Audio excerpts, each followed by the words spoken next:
Hello my darlings, my name is Stephanie and welcome to my series on the ghost stories and spooky tales of Britain. This series is a brief and short look at some of the haunted places in Britain and the spooky ghost stories attached to them. Today we are going to York in England. York is an ancient city with a long history and it is reputedly very haunted and home to many haunted buildings. One of those is the Golden Fleece Inn. The Golden Fleece is one of the oldest pubs in York.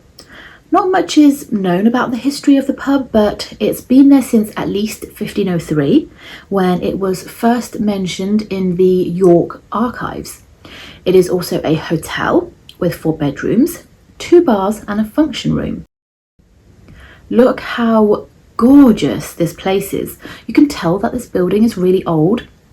It looks really narrow, but apparently it's very deep and goes quite far back. It has been an inn since 1656, though it became officially licensed in 1668.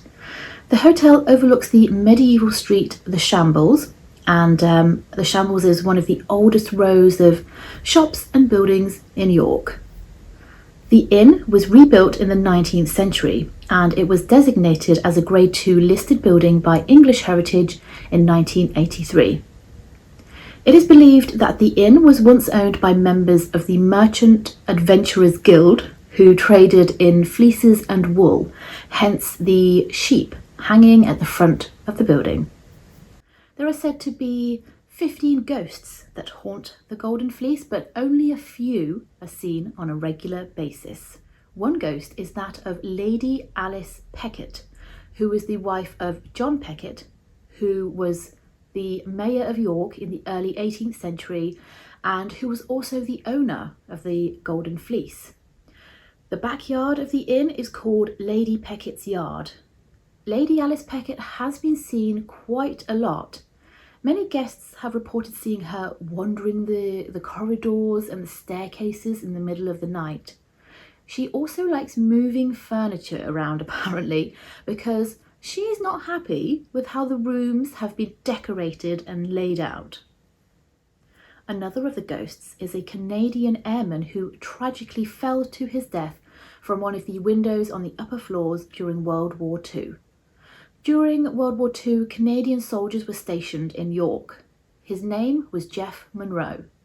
He sometimes appears to guests on the 3rd floor in the middle of the night wearing his full military uniform. He doesn't say anything, he just stands there in the dark, looking at you. There is a ghost known as One-Eyed Jack. He is often seen wearing a 17th century red coat, carrying a pistol. He is seen in the bottom bar of the pub. It is thought that he was once a highwayman. One-Eyed Jack is sometimes joined by another ghost who is known as the Grumpy Old Man, and he lives up to his name by the sounds of it. He sits at the bar and he just glares at people, looking all grumpy. And if he's approached, he is said to mutter some curse words before vanishing. People often feel a sense of dread after encountering him. There is a young Victorian boy who was sadly trampled to death by a horse while he was playing in front of the pub. He seems to be a sweet and harmless ghost. He doesn't really interact with people, but he has been known to play innocent pranks on people sometimes, and his giggles can be heard. Apparently he's also tried to pick the pockets of some of the guests. The ghost of the Victorian boy is often seen in the bar. York is a Roman city, and many people have seen Roman soldiers in full armour marching through the cellar and disappearing through the walls. They never interact with the living. The cellar of the hotel was also where dead criminals were left. Those who were sentenced to death by hanging were then taken to the Golden Fleece after having been executed, and they were left in the cellar until their relatives came and claimed the bodies. They are some of the more well-known ghosts that have been seen at the historic Golden Fleece Inn. It is quite the hive of ghostly activities, you can see. I have never been to York, but I would really like to, and the Golden Fleece is definitely somewhere I would want to visit, like even if it was just for a drink or a meal. If I felt brave enough, I would love to stay in one of the rooms as well. There's lots of stories. People have been woken by strange noises. They've seen things move on their own. Dark shapes have been seen moving.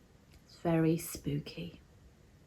I hope you enjoyed today's ghost stories. Thank you for watching, and I hope you join me on my next one.